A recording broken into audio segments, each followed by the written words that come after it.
গঙ্গাকে শিব তার চুলে ধারণ করেছিলেন কেন? তো চলুন বন্ধুরা, আজকের এই ভিডিওর মাধ্যমে তাহলে জেনে নেওয়া যাক, এবং ভিডিওটি না টেনে সম্পূর্ণ দেখার অনুরোধ রইল। হিন্দু পুরাণ অনুসারে মহারাজ ভগীরথ তার পূর্বপুরুষদের পরিত্রাণের জন্য মা গঙ্গাকে স্বর্গ থেকে পৃথিবীতে আনার সিদ্ধান্ত নেন, এবং এর জন্যে তিনি কঠোর তপস্যাও করেছিলেন।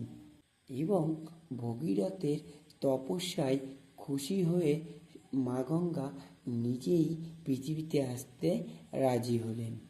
কিন্তু সমস্যাটা এখানেই। সমস্যা হলো মা গঙ্গা সরাসরি পৃথিবীতে আসতে পারেনি। মা গঙ্গা ভগীরথকে বলেছিলেন যে পৃথিবী তার গতি সহ্য করতে পারবেন না এবং পাতালে চলে যাবে। এরপর ভগীরথ ব্রহ্মাজির কাছে গিয়ে তার সমস্যার কথা বললেন। তখন ব্রহ্মাজি ভগীরথকে শিবকে খুশি করতে বললেন।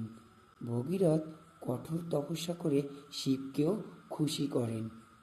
তপস্যায় খুশি হয়ে শিব তাকে বর দিতে চাইলেই তিনি তার কথা বললেন।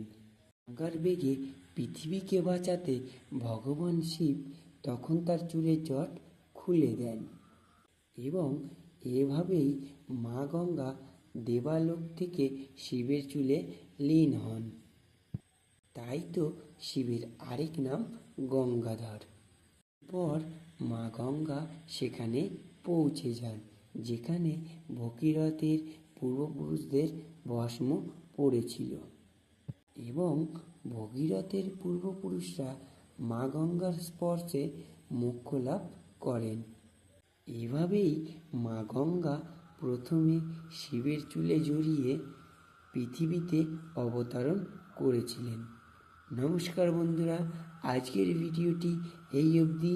যদি ভিডিওটি ভালো লাগে তাহলে অবশ্যই ভিডিওটিতে লাইক করে ভক্তি ভরে জয় বাবা ভোলানাথ লিখে যাবেন, এবং আমাদের চ্যানেলে নতুন হয়ে থাকলে অবশ্যই চ্যানেলটিকে সাবস্ক্রাইব করে পাশে থাকবেন। ভালো থাকবেন, সুস্থ থাকবেন। ধন্যবাদ।